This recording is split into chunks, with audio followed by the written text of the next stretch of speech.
तो देखिए, आज बायोलॉजी की क्लास में हमने जो टॉपिक को तैयार किया है,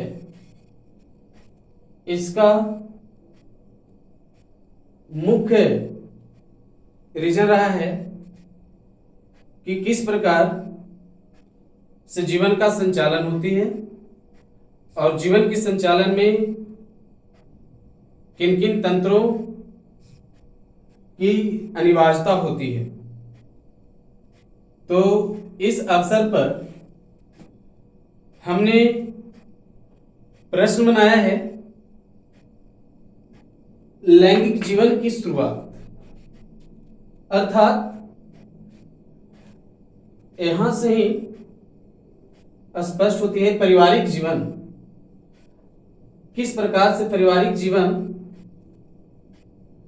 का शुरुआत होती है और वे व्यक्ति अपने जीवन के इस रूप से अपने नए पीढ़ी को जन्म देते हैं। तो जानते हैं इसके लिए विशेष, तो खास तौर पर जितना भी हमारे बीच ऑडियंस है उनसे निवेदन करूंगा कि जीवन को संचालन करने के लिए दो अति आवश्यक पहलू हैं, जिसमें एक योगदान होती है मेल स्पर्म की और दूसरा फीमेल ओवल का, अर्थात पुरुष और स्त्री के शारीरिक संबंध से ही जीवन का आगमन होती है मनुष्यों में।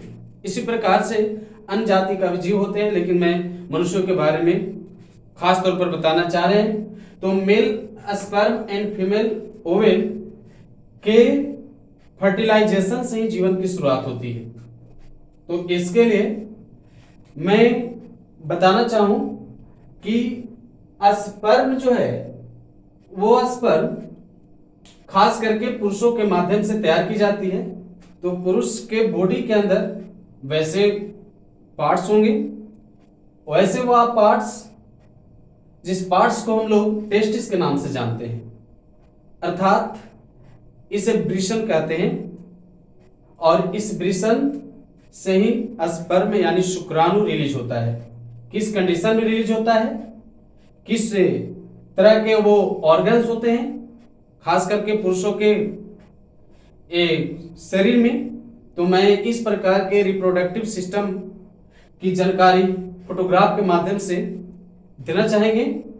आप देखेंगे कि किस प्रकार से टेस्टिस की रचना मनुष्यों में होती है। देखिए, ये है मेल रिप्रोडक्टिव सिस्टम का फुल रूप, जिसमें आप निचले पार्ट्स में देख रहे होंगे कि दो अंडे के समान रचना, अर्थात इसकी लंबाई गुने चौड़ाई गुने ऊंचाई भी होती है। ये कहने का मतलब कि 5 सेंटीमीटर लंबी होती है, अर्थात आकार में तो अंडाकार है। इसका कितना बड़ा विशेषता है जीवन को लाने में, ये तो जानने के बाद ही पता चलता है कि पुरुषों में इस अंग का कितना बड़ा योगदान रहा है। ये दो टेस्टिस हैं और ये दोनों टेस्टिस अपने लंबे नली की समान रचना से जुड़े होते हैं। ऐसे लंबे नली को बास्ट डिफरेंस के नाम से जानते हैं। बास्ट डिफरेंस के अलावे यानी सेमिनल वेसिकल होता है। ये विशेष तो टेस्टिस के बारे में जानकारी आज दे रहे हैं।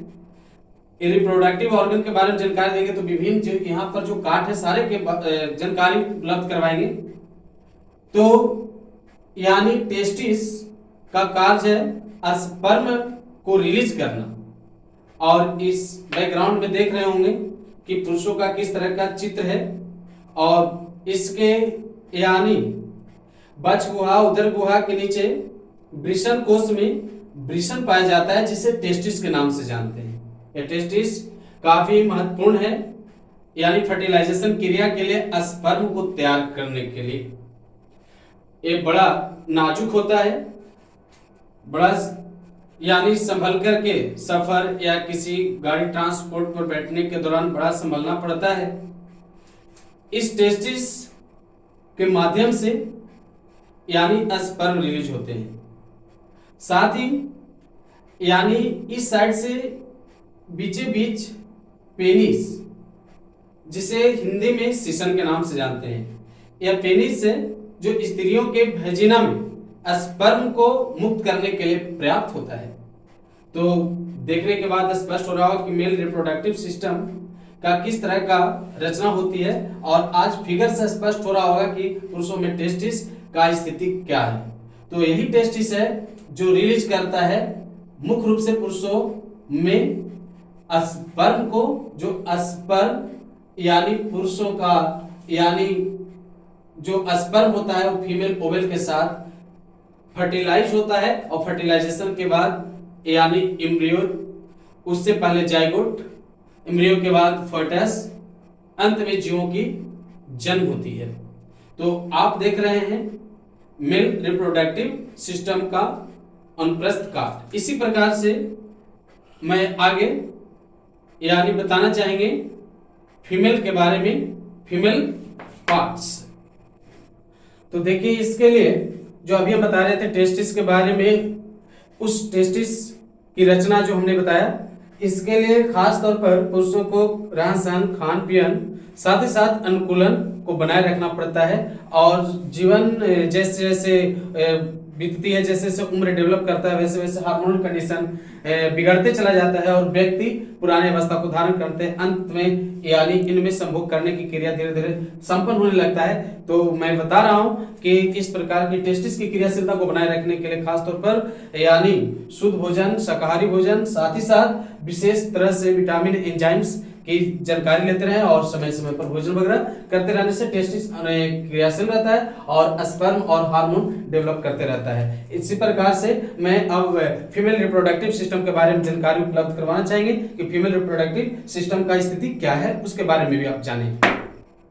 ये देखिए यानी फीमेल के बारे में देखने के बाद तो और भी दिल बहल जाता होगा कि किस तरह की रचना होती है, इनके अंदर का कहां पर किस पोर्शन में क्या क्या बना हुआ है। और खास तौर पर बायोलॉजी क्लास के माध्यम से बायोलॉजी वर्ग का जो भी बच्चे होंगे या कोई भी विषय लेकर पढ़ने वाले बायोलॉजी विशेष इंटरेस्ट रखते होंगे, तो यह स्पष्ट हो रहा होगा कि किस तरह की रचना स्त्रियों के अंदर मौजूद है। देखिए यानी स्त्रियों का यह इंटरनल सेक्शन की रचना दिख रहा है, जिसमें यानी एक लंबे नली फ्लोपियन ट्यूब होता है, ओवरी होता है। इसमें 2 ओवरी होते हैं स्त्रियों में, प्रत्येक ओवरी से अंडा बनता है, लेकिन मंथ के हिसाब से अल्टरनेट रूप में बनता है। मान लीजिए कि इस महीने में इस ओवरी से बन रहा है तो अगला महीना में इस ओवरी में अंडा नहीं बनेगा, उस ओवरी में अंडा बनेगा। तो यहाँ से अंडे बनते हैं, फिर सर्विक्स है, वेजिना है, इस सब के बारे में हम जानकारी उपलब्ध फर्टिलाइजेशन जब पढ़ाएंगे तब करवाएंगे। लेकिन हमें मुख्य बात यहाँ पर इस पर करनी है, ओवरी पर करनी है। तो ओवरी है, यहीं पर यानी अंडे का निर्माण होता है और मेंस्ट्रुअल साइकिल के बाद परिपक्व अंडे बनते हैं। और ये अंडे यानी जब स्पर्म के संपर्क में आता है तो फर्टिलाइजेशन हो जाता है, और फर्टिलाइजेशन के बाद यानी यही अंडा यूट्रस में आकर के यानी जीवन का लघु रूप बनाने का कार्य करता है। तो ये फीमेल बॉडी का रचना देखने से स्पष्ट हो रहा होगा कि इस प्रकार से पुरुषों और महिलाओं में यानी रिप्रोडक्टिव ऑर्गन होते हैं जो लैंगिक क्रिया में भाग लेते हैं और जीवन की शुरुआत के लिए बच्चे को जन्म देने में अहम भूमिका यही से यानी इनका निर्वहन होती है। तो देखने के बाद पता चल रहा होगा कि मेल और फीमेल का कितना बड़ा योगदान शिशुओं को जन्म देने में होता है, ये देखने के बाद स्पष्ट हो रहा होगा। देखिए तो ओवरी एंड टेस्टिस का काम सिर्फ अंडा बनाना ही और शुक्राणु बनना नहीं है, यहाँ हार्मोन बनते हैं। अब हार्मोन न रहे, शरीर में हार्मोन न रहेगा तो अंडा शुक्राणु बन के क्या करेंगे, जब उमंग ही नहीं बनेगा। उमंग बनना बहुत जरूरी है। अब उमंग नहीं बनेगा, स्त्री अपने तरीका से, पुरुष अपने तरीका से रहेंगे तो क्या शारीरिक संबंध बना पाएंगे? नहीं। तो शारीरिक संबंध बनाने में हार्मोन का विशेष योगदान होता है। पिछले भी हम वीडियो में हमने लोड किया था कि हार्मोन का कितना बड़ा योगदान है, तो आप देखेंगे उस जगह पर हार्मोन का कितना बड़ा योगदान, फेरोमोन्स के बारे में बताए थे। तो देखिए हार्मोन भी बनाना इन्हीं का काम है और साथ साथ और भी जानकारी उपलब्ध होते रहेगा, बस आप इस चैनल से जुड़े रहेंगे।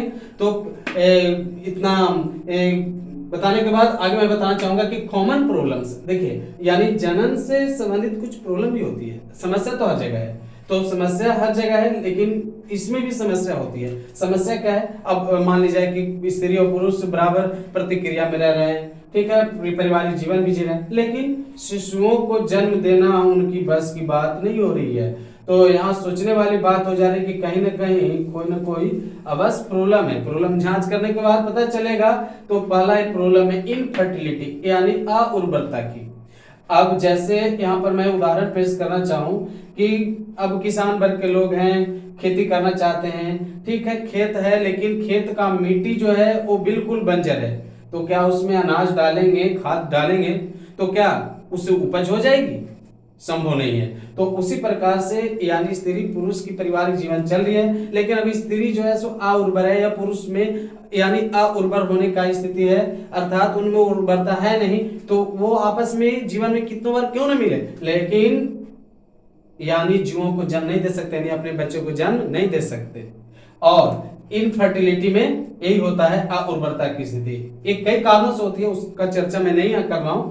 दूसरी है सेक्सुअल यानी ट्रांसमिसेबल इन्फेक्शन। अब है कि जो अभी हमने जो दिखा रहे थे पिक्चर के माध्यम से कि शरीर में बहुत सारे ऐसे अंग हैं जो कार्य कर रहे हैं जनन के लिए, तो उसमें यदि इन्फेक्शन आ जाती है, अब टेस्टिस में इन्फेक्शन हो, यूरेथ्रा में हो, पेनिस में हो, उसी प्रकार से स्त्रियों के फ्लोपियन ट्यूब में हो, ओवरी में हो, यूट्रस में हो, तो इस तरह का इन्फेक्शन जब रहता है तो कैसे बच्चों को जन्म देंगे? ये बिल्कुल मुश्किल हो जाती है।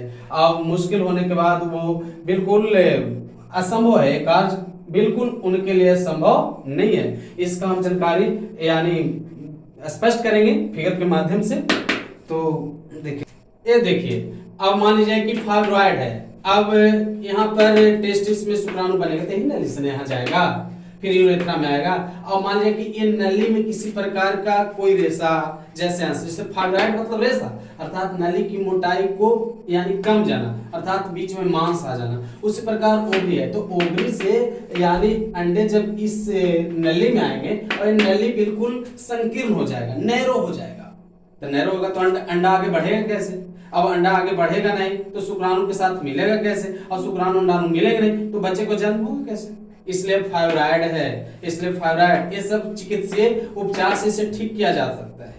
अगला देखिए, बहुत ही लाभप्रद जानकारी यानी पेनफुल पीरियड। ये हर एक महीने में 28 दिन पर महिलाओं में खासकर, अब पुरुषों में ना देख लें कि पुरुषों में भी पीरियड्स पर, स्त्रियों में 28 दिन का महामारी होती है और महीनवारी जिसको कहते हैं, और ये मेंस्ट्रुअल साइकिल के नाम से भी प्रसिद्ध है। तो इस तरह का यानी इनमें चलने वाला चक्र को ऋतु चक्र के नाम से जानते हैं। इसमें काफी दर्द होता है, दर्द का भी कई कारण हो सकते हैं, जिसमें यानी ग्राफियन फॉलिकल को प्रत्येक महीना टूट जाने से इस प्रकार की अचानक दर्द का सहन स्त्रियों को करना पड़ता है। याद रखिएगा, ग्राफियन फॉलिकल को टूट जाने के कारण काफी दर्द यानी स्त्रियों में बन पाता है, और इसका मुख्य रूप से कारण रहा है कि इस तरह का स्थिति तब महिलाओं में घटित होती है जब यानी वो पीरियड का समय अवधि 5 से 7 दिन का समय होता है। इसमें यानी गर्भाशय होते हुए वैजिना के रास्ते यानी दूषित ब्लड बाहर आते हैं, जिसमें म्यूकस होता है और भी उसमें एंजाइम्स, हार्मोन्स जो बास्ट हो जाते हैं, मुक्त होते हैं। यही यानी ब्लड के साथ आने वाला रूप को पीरियड कहते हैं, और इसमें काफी दर्द होना पेनफुल पीरियड कहलाता है। साथ ही साथ प्रोस्टेट प्रॉब्लम्स, देखिए प्रोस्टेट प्रॉब्लम्स से मैं ये बताना चाहूँ कि खास तौर पर ये प्रोस्टेट यानी मेन नली में, अर्थात कहाँ होता है, खास करके मैं पुरुषों में बता दूं, इंडिकेट कर रहा हूँ कि मूत्राशय जहाँ मूत्र जमा होता है, और ये यूरेथ्रा अर्थात मूत्र मार्ग यानी मूत्र मार्ग मूत्राशय से जहां जुड़ता है वहां पर प्रोस्टेट होता है। ऐसे पुरस्थ ग्रंथियां बोलते हैं, ये बहुत ही आवश्यक होता है। प्रोस्टेट के कारण ही पुरुषों के स्पर्म में यानी गढ़ापन और विशेष गंध होता है, और अंडे के लिए एक कार्य करता है, अंडे को फर्टिलाइज करता है। तो प्रोस्टेट होना आवश्यक है, और यदि प्रोस्टेट में किसी प्रकार की गड़बड़ी होती है तो वो यानी जन्म देने से वंचित रह जाते हैं, अर्थात जन्म की क्रिया संभव नहीं हो सकता है। तो इसमें यानी प्रोस्टेट प्रॉब्लम भी यानी बच्चों को न जन्म देने में भूमिका निभाता है और वो पारिवारिक जीवन जिंदगी भर गुजार लेते हैं, फिर भी बच्चे को जन्म नहीं दे पाते हैं। ये सब यानी चिकित्सीय उपचार से प्रोस्टेट को हटाया भी जा सकता है उम्र के हिसाब से, जो चिकित्सीय सुविधा के माध्यम से उपलब्ध है।